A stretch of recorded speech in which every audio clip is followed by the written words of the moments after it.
Richmond Victory Lane and the first driver to be in the new Richmond Victory Lane. So it's a nice place for you, right? Absolutely. It feels pretty good to be able to do that. We're breaking this one in right. There's chocolate everywhere. There's NOS everywhere. So champagne just went everywhere. So yeah, it certainly was a really good night for us. And I set ourselves back a little bit in qualifying there, getting in the wall. Guys had to work on it today and prepare the race car to get it back to where we needed it for race trim tonight. But overall, we knew we had a pretty good race car.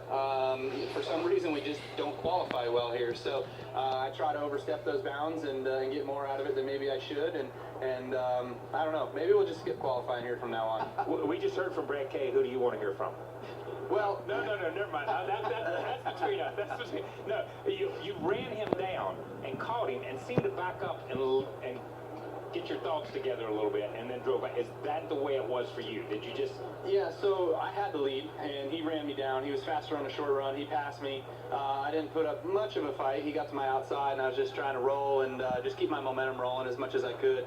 And when he got by me, I figured, okay, well, maybe another 20, 30 laps, I can get back to him. And I got back to him a couple times, and we were racing door to door, and I felt like he held me a little bit tight sometimes, but not all the time. And then, I had to get back. I felt like I heated up my tires, front tires, rear tires. I was starting to slide a little bit more, and that's a particular situation is when you're almost clear and a guy's right on your quarter because he can pull you tight with the air that's on the right rear quarter of your car. So, and then just being really, really slick, getting into three all night long it was for us in our cars. So I always kind of felt like I got too close to him, but overall was able to reset my thoughts, like you said, kind of reset the car, reset everything, get a feel for everything again, and then go back and attack him again about 10 laps later.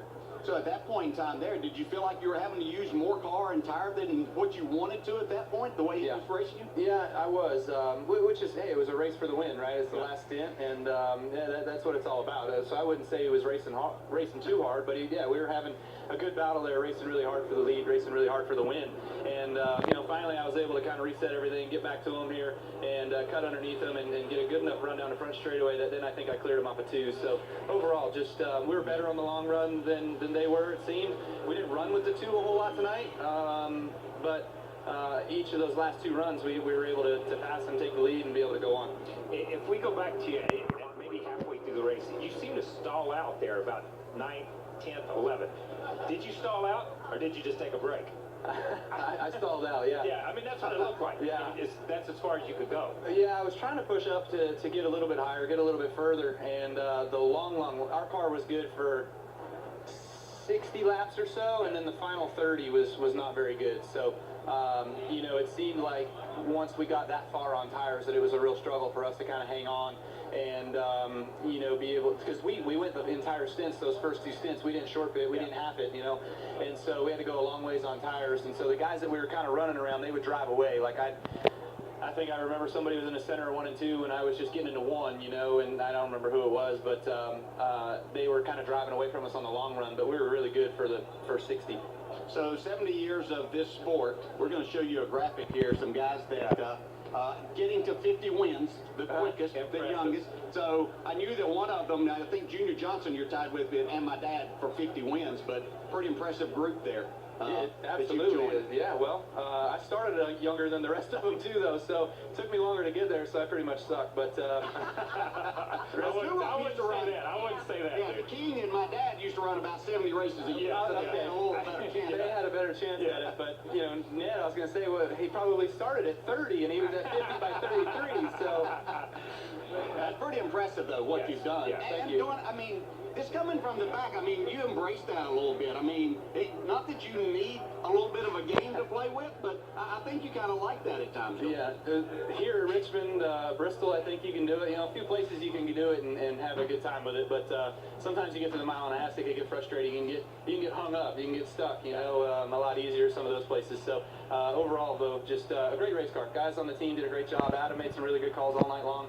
We kept working on it, adjusting on it. I would say we weren't perfect at that point where we kind of stalled out too, so we made more adjustments to the car and got it going. One time we actually went backwards. We just got way too loose, and we had to go back the other way in order to just get some drive off in it. And, you just kind of got to work through those things all night long. I want to go back to Adam's interview a minute ago, and he said he or the team doesn't take for granted the opportunity to work with you and the legacy that you guys are laying down right now. And I think we're fortunate to watch guys like Jeff Gordon, Jimmy Johnson come along. when we watch you and Adam together, it feels like that same kind of thing. Does it feel like that from the inside, or are you like every other great driver, you're just doing your job? Yes, I mean, there's a lot of different things I think that go together that make a good combination. You know, I think with Adam and as smart as he is and the things that he does, he listens, he hears, and he fixes my problems. And so, look, we're race car drivers. We get paid a lot of money to complain. That's all we do, Exactly. right? Exactly. So the better we can complain, the better we can make our car go faster later on down the road, you know. So Adam's a very good listener, and also there's times where we get heated. And, you know, we don't necessarily get heated at one another, but we get heated about our situation, and we just pound it and try to go after it and get better and get faster and make sure that we're having everybody excel to their potential and to make our full program what it needs to be. Your team's been carrying that 50 wins banner around. Did you see it there I in the photos? I did see it, yeah. That's pretty awesome. That's really, really cool. Our M&M's guys, I'm sure, helped with that and being able to put together the 50 wins of my career. All of those look to be, they are. They're all Toyota wins and JGR wins. I think they forgot about my first three, but hey, that's all right. It's been a storied history with Toyota and M&M's and everybody at Joe Gibbs Racing for these last, what's it been, 10 years, 11 years there. So it's been fun, yeah.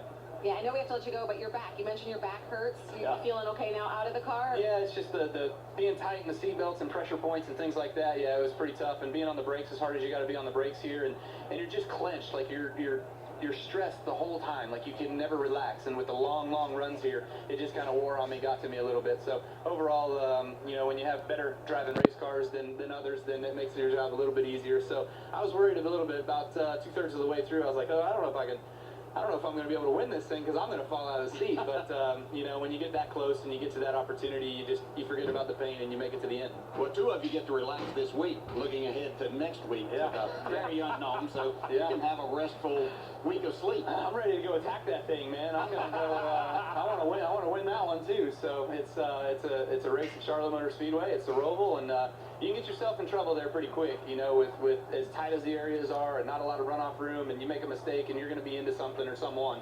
And so it's going to be pretty hectic, so the fans are going to be tuned in for that one. Just a little information. Adam said he was going to keep you off that attack mode this week. Oh, is that right? Yeah.